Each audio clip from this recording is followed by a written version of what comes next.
Sea bienvenido al estudio de hoy. Por intermedio de la providencia divina, invadió la arena de la historia el valeroso campeón de la verdad, Juan Wycliffe.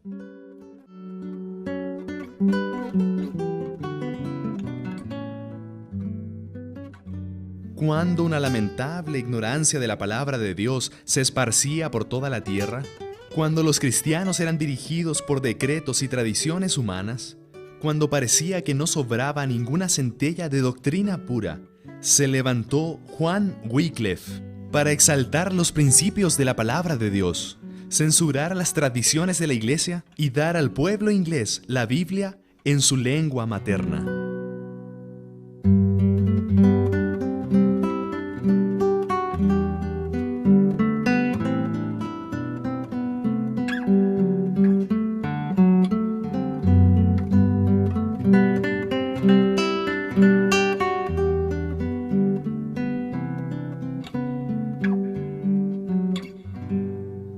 Durante el largo periodo de tinieblas espirituales que cubrieron la tierra durante los 1260 años de supremacía papal, la verdad de Dios no podía quedar completamente oculta u olvidada.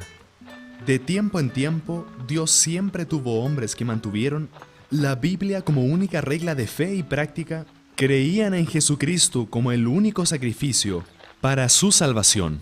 Y también algunos entre ellos guardaban el Santo Sábado.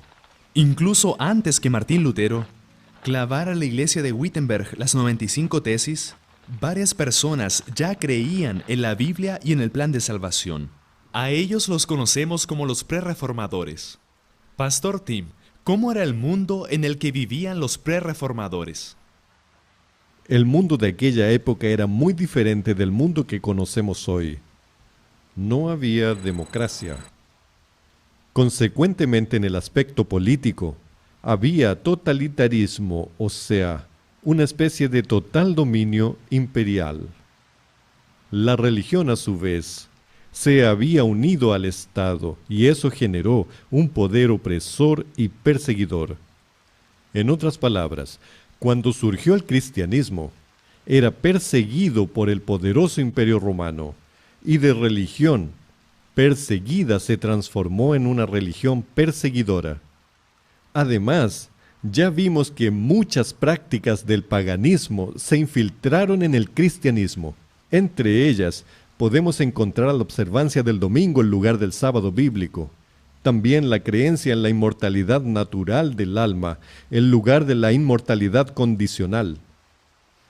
También vemos el asunto de las indulgencias que comenzaron a surgir y varias otras abominaciones, por decirlo así. La Biblia dice que el único mediador entre nosotros y Dios es Jesucristo. Pero aparecieron muchos santos, usurpando ese lugar. Además, la Iglesia mantenía los sacramentos como detentora exclusiva. Por lo tanto, el propio perdón solo era obtenido por medio del sacerdote.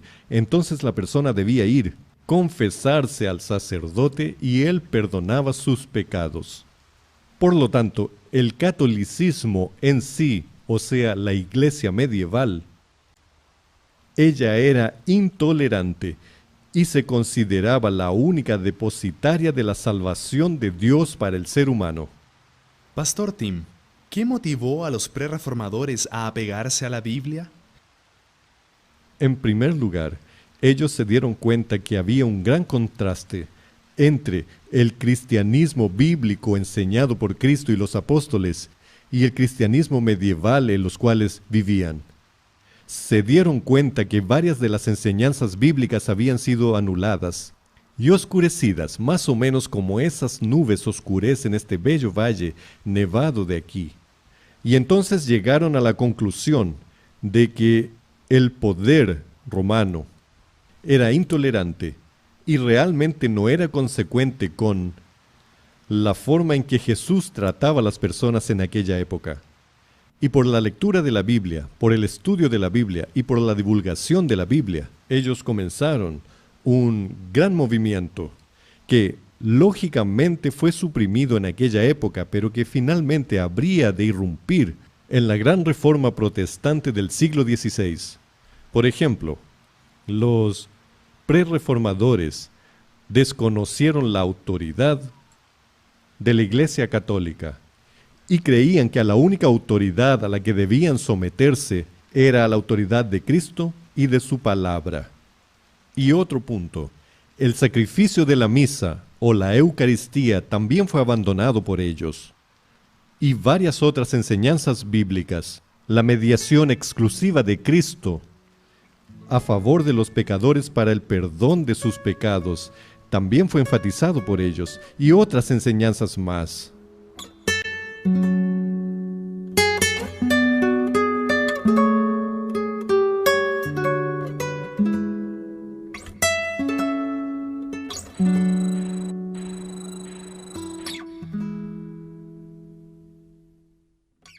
Antes de la Reforma Protestante, habían poquísimos ejemplares de las Sagradas Escrituras, pero Dios no consintió que su palabra fuera totalmente destruida. Con excepción de lo que ocurría entre los valdenses, la palabra de Dios estuvo durante siglos encerrada, solo en las lenguas de los eruditos.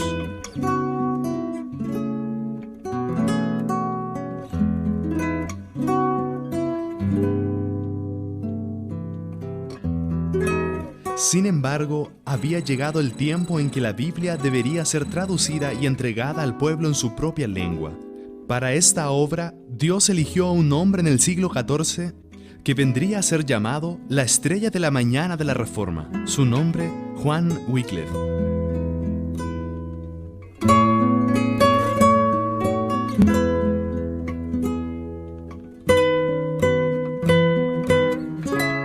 Según algunos estudiosos, Wycliffe habría nacido el año 1324, en la ciudad de Richmond, cerca de Yorkshire. Muy pronto fue enviado a Oxford, donde estudió consiguiendo su bachillerato y años después su doctorado.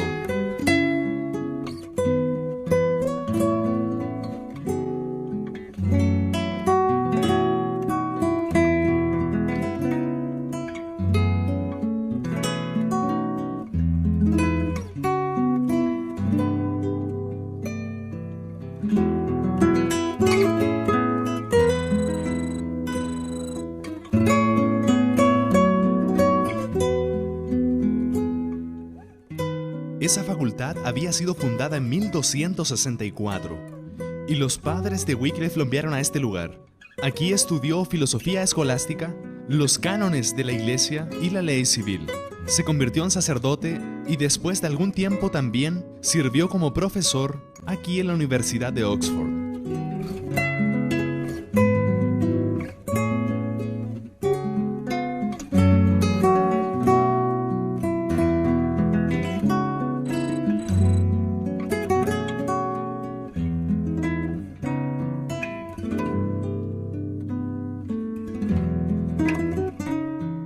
Wycliffe tuvo un gran interés en el estudio de las Escrituras. En aquellos tiempos primitivos, la Biblia existía solo en las lenguas antiguas. De esa forma, Dios estaba preparando el camino para el futuro trabajo de Wycliffe como reformador y traductor.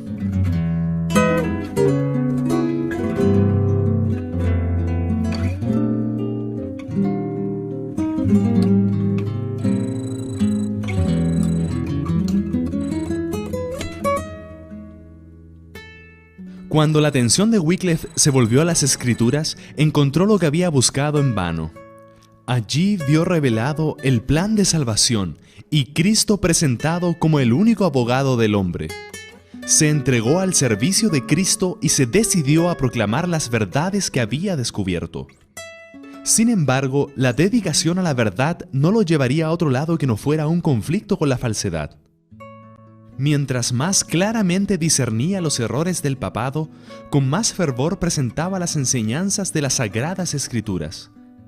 Veía que Roma había abandonado la palabra de Dios por la tradición humana, y sin temor acusaba al sacerdocio de haber desterrado las Escrituras, y exigía que la Biblia fuera devuelta al pueblo y establecida nuevamente su autoridad en la Iglesia.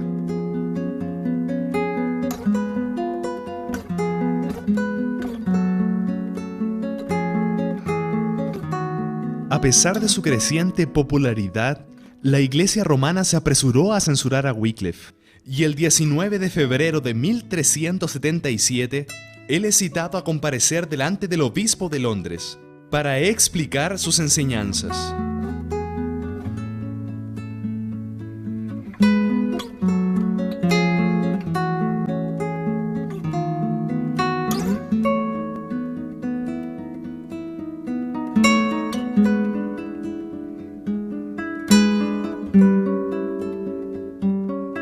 En ese tiempo se desarrollaba la Guerra de los 100 años entre Francia e Inglaterra.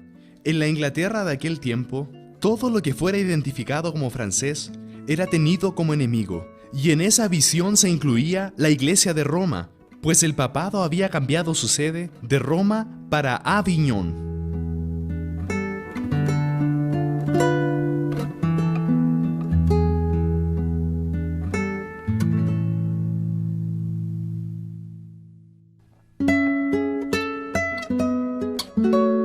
La élite inglesa reaccionó a la idea de enviar dinero a los papas.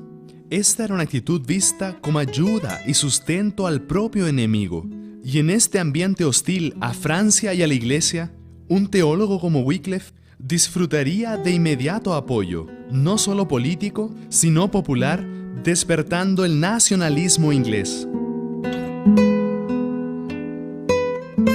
Al mismo tiempo, Wycliffe defendía que la Iglesia debería retornar a la pobreza primitiva de los tiempos apostólicos y también planteaba que el poder de la Iglesia debía limitarse a los asuntos espirituales, siendo el poder temporal ejercido por el Estado representado por el rey.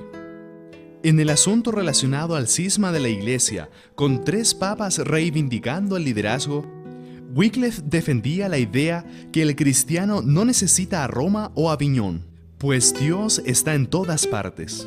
En su opinión, la Iglesia podría continuar existiendo aún sin la existencia de un líder visible.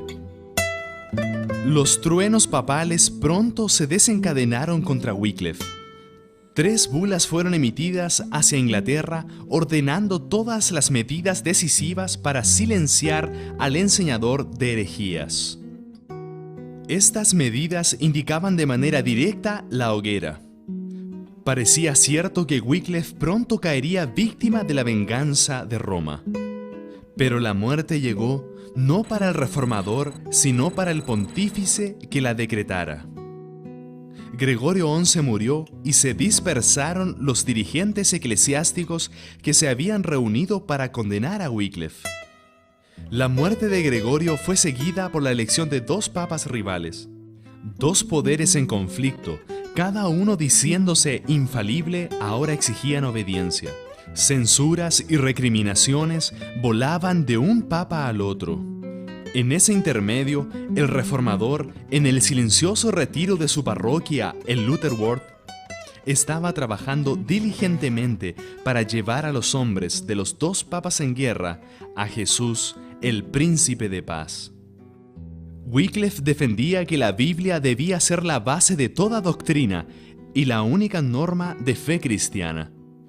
Creía que la Biblia debería ser un bien común de todos los cristianos y era necesario que estuviera disponible para el uso cotidiano en la lengua nativa de la población. Partes de la Biblia ya habían sido traducidas al inglés, pero no había una traducción completa.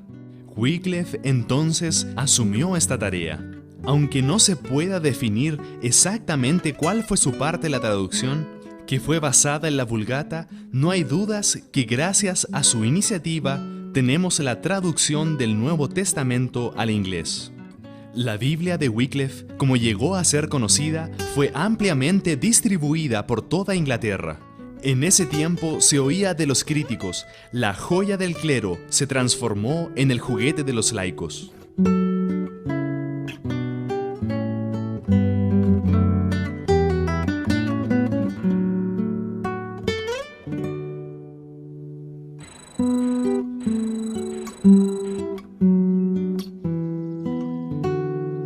Pastor, ¿qué tan importante fue Wycliffe en la historia de la Reforma?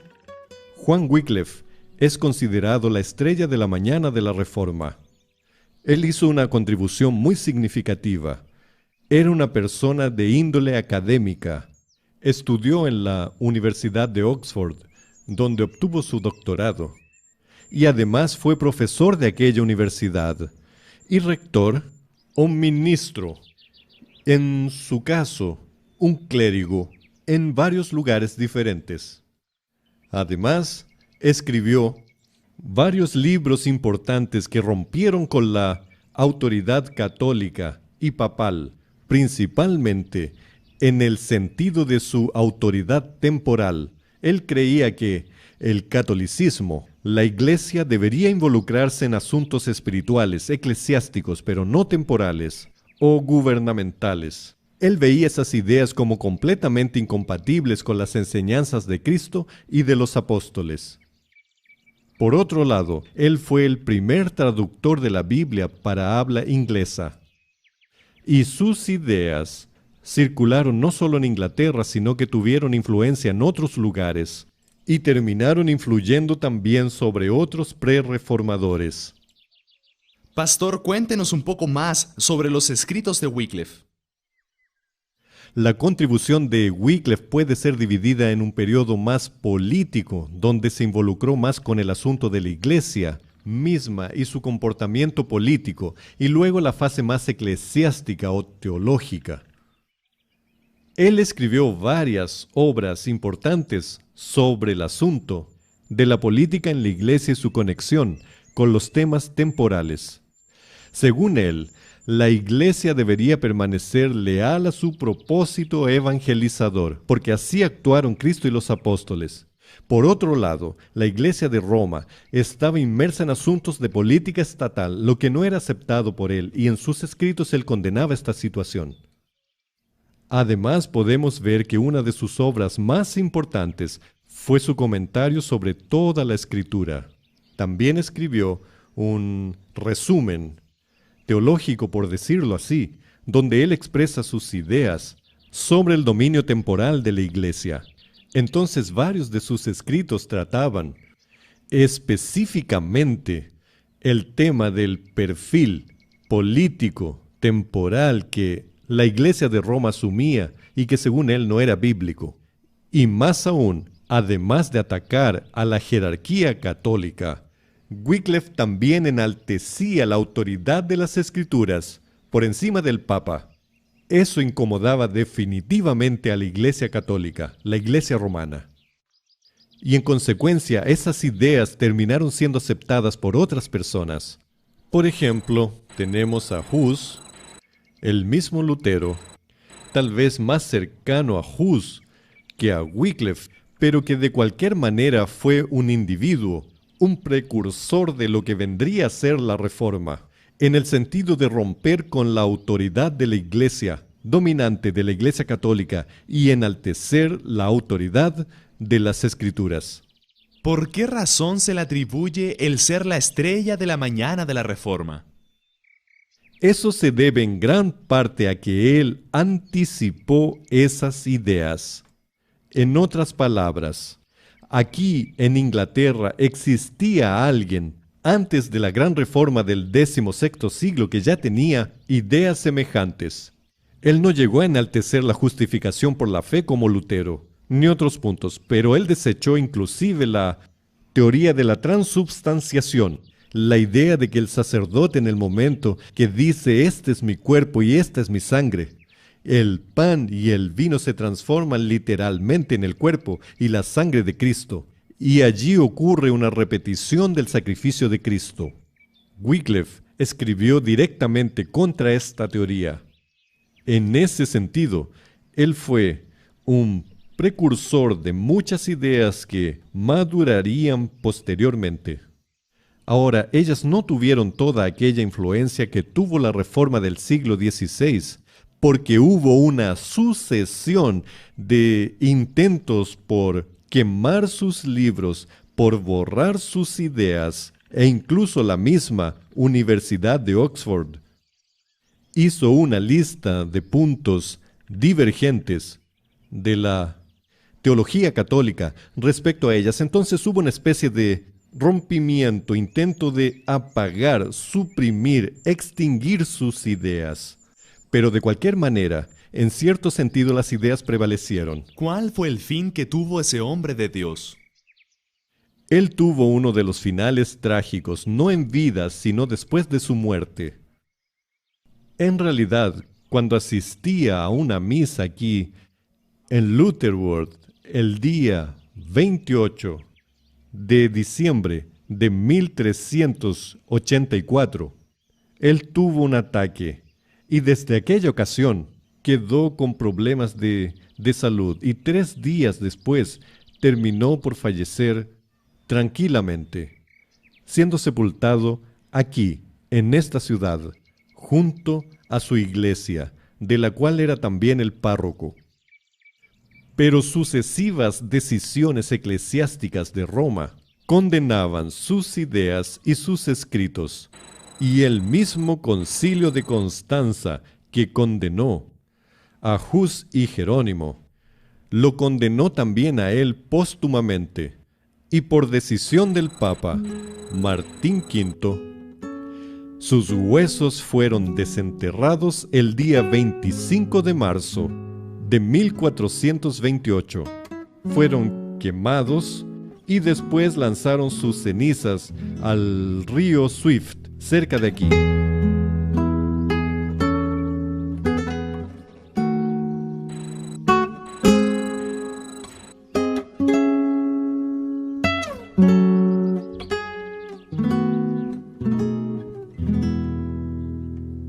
Las cenizas de Wycliffe fueron traídas entonces hasta este pequeño arroyo llamado Swift.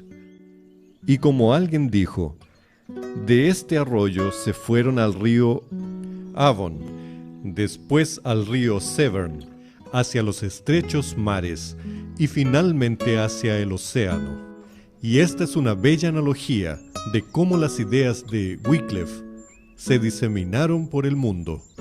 Y hoy tenemos esta fe protestante, evangélica, como el fruto de varios de aquellos héroes que dieron su vida a favor de la causa del Evangelio.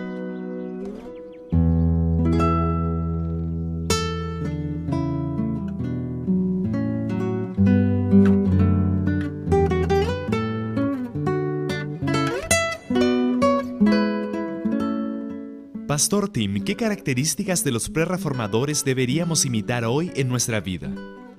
Creo que existen por lo menos 2 características que son fundamentales para nosotros hoy. En primer lugar, la lealtad incondicional a Cristo y a su palabra. Es decir, ellos tenían convicción en relación a la verdad bíblica, por lo que ellos preferían entregar su propia vida en el altar del sacrificio como mártires que abdicar de su lealtad a la palabra de Dios. Este punto es fundamental. Estamos viviendo hoy en un mundo llamado postmoderno, donde la verdad ya no es una verdad absoluta. No existen verdaderas normativas. Normalmente lo que es verdad para mí puede no serlo para usted o para otra persona. Y el mundo hoy es ecuménico, pluralista y relativista. Y ellos tenían la convicción de que así como Dios es uno solo, su verdad es una sola, la cual no es plausible de adaptación como lo queramos. Hay otro punto fundamental, yo diría un segundo punto. Hay un texto bíblico que lo fundamenta de manera maravillosa y lo encontramos en Hechos capítulo 20, versículo 24. Es el discurso de Pablo cuando estaba en Mileto, hablando a los presbíteros de la iglesia de Éfeso. Y en Hechos capítulo 20, 24, él dice claramente: «Mas de ninguna cosa hago caso, ni estimo mi vida preciosa para mí mismo, solamente que acabe mi carrera con gozo y el ministerio que recibí del Señor Jesús para dar testimonio del Evangelio de la gracia de Dios». Para ellos, la verdad era más preciosa que su propia existencia. Eso se llama convicción. Yo creo que lo que más necesitamos hoy, como cristianismo en general y como Iglesia Adventista del Séptimo Día en especial, es convicción, lealtad a la palabra de Dios, de manera que ella pueda ejercer su poder transformador sobre nuestra vida. Qué ejemplo maravilloso nos fue legado por estas personas, hombres y mujeres que amaban a Dios y por sobre todo respetaban su palabra. Vivimos en un mundo de constante incertidumbre, principalmente en relación a la religión, asuntos religiosos. Que podamos usted y yo tomar la firme decisión de aferrarnos a la Biblia y solo a ella, buscar ser fieles a todo lo que Dios nos dejó y seguir de cerca esos lindos ejemplos de la historia que nos enseñan a ser fieles a Dios, no importando cualquier precio.